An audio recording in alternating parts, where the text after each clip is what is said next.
Good morning everyone.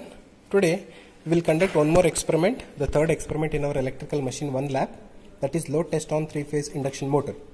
The aim of the experiment is the load test on 3-phase induction motor and plotting a torque versus speed characteristic, output in bhp versus efficiency, and power factor versus slip. The main components required are, we require a voltmeter of 0 to 600 volt, then an ammeter of 0 to 10 amperes, then a wattmeter 600 volt 10 amperes UPF, then a tachometer to measure the speed, then a 3-phase auto transformer 15 amperes range rating. Now this is the overall circuit connection what we are going to use to do the connection for load test on a 3-phase induction motor. We will be having a RYB 3-phase supply, RYB supply, and it is given to the auto transformer, 3-phase auto transformer. Then output RYB of the transformer should be given to the stator terminal of the 3-phase induction motor. Then before giving supply to the 3-phase induction motor stator, we need to know the wattage consumed by that. So we will be using two wattmeters, W1 and W2, and current drawn by that particular phase, then voltage which is applied across the line terminal of a stator of a 3-phase induction motor. Here also we will be doing the series connection first, like R phase should be given to M of the terminal, then L should goes to first terminal of a stator, then the another terminal should be given to ammeter, through ammeter it should come back to Y phase.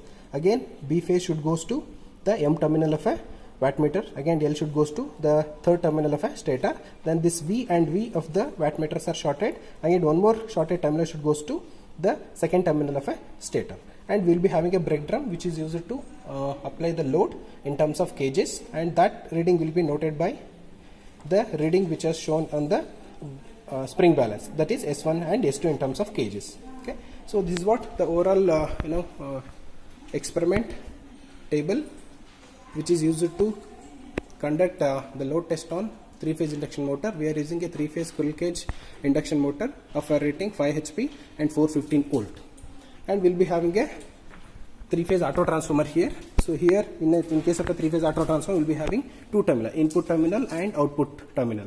So input should be given to from the mains, the input is given to the auto transformer, then the output of the auto transformer should be given to the 3-phase induction motor. Let's see how exactly the connections are done. First, from the mains RYB connections are made. So better you can use the same colored wires to do the connection of RYB, and this RYB is connected to input terminal of a RYB of a 3-phase auto transformer. Then output of a auto transformer RYB are connected respectively. Again we will be having a multimeter here. This multimeter, by using this multimeter we can measure the voltage, line voltage, phase voltage, line current, then the power consumed by the 3-phase induction motor, and the power factor with which the machine is running. Those three terminals are connected here to the input terminal of a multimeter RYB respectively. Then one R phase, as we are having here the delta connected 3-phase induction motor, these two terminals we should connect to make it as delta. So the respective R terminal to R, Y to Y, and B to B we can connect. This is not yet delta connected. Now to make it as delta, these two terminals, respective terminals should be shorted. So these two terminals are shorting here. So here also.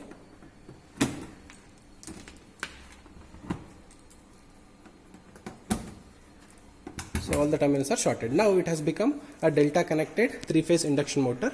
Now once we start applying the load, we can apply the load by means of these two spring balances, and here is the brake drum which is used for application of load, and S1, S2 are directly measured by means of these springs in terms of kgs. This is what the overall setup we use to conduct load test on a 3-phase induction motor. Let's see how exactly the experiment is conducted.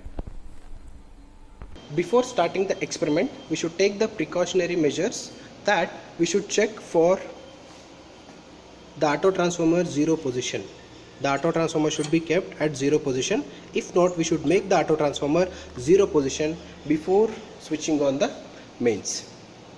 After checking the auto transformer for its 0 position, the mains 3-phase main supply is switched on, and set the multimeter for its voltage.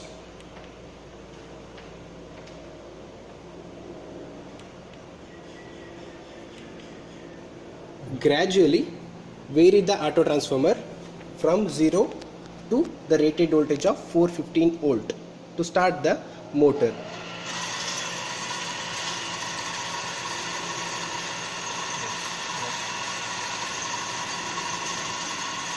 Now gradually vary the auto transformer and apply the rated voltage of 415 volt by seeing at the voltmeter.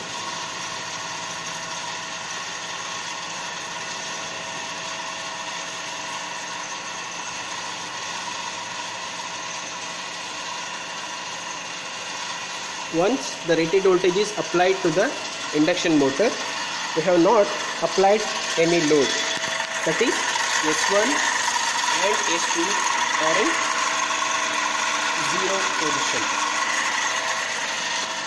By using the multimeter, we can also see the no load current drawn by the motor, also the power factor at no load and power drawn by the motor at no load condition. The current drawn by the motor is around 3.9. The same can be seen here by using a ammeter, around 4 amperes. Now to start loading the 3-phase induction motor, we can use the spring balance S1 and S2. So S1 and S2, apply the load slowly so that we can see the S1 S2 varying. So here by making use of voltmeter, we can see the current rise as the load applied. So for this correspondence current, we can see the power factor drawn by the motor for this load condition and the power. The multimeter is showing the power in kilowatt, the power factor and the current drawn on no load and the voltage applied during the load condition. So gradually take down all the readings, and also we can take down multiple readings for different load. Again still we can vary the load such that we can see the current rise in the multimeter. So 5 readings are noted down for 5 different loads. The rated current for this motor is 7.5. Till 7.5 we can take 5 to 6 readings. To reverse the process, to shut down the experiment, we should reverse the procedure. Gradually reduce the load. Also we can see the current is reducing to no load current. Then the auto transformer is slowly brought back to its zero position.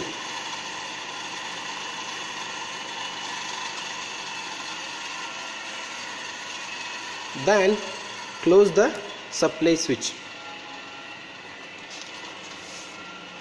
All the readings are noted down in the tabular column, that is the input voltage given, the current, load current in amperes, the outputs in watts, the S1, S2 load applied and N in RPM.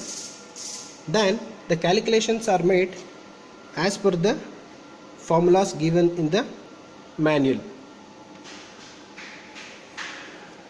The overall setup is shown in the video.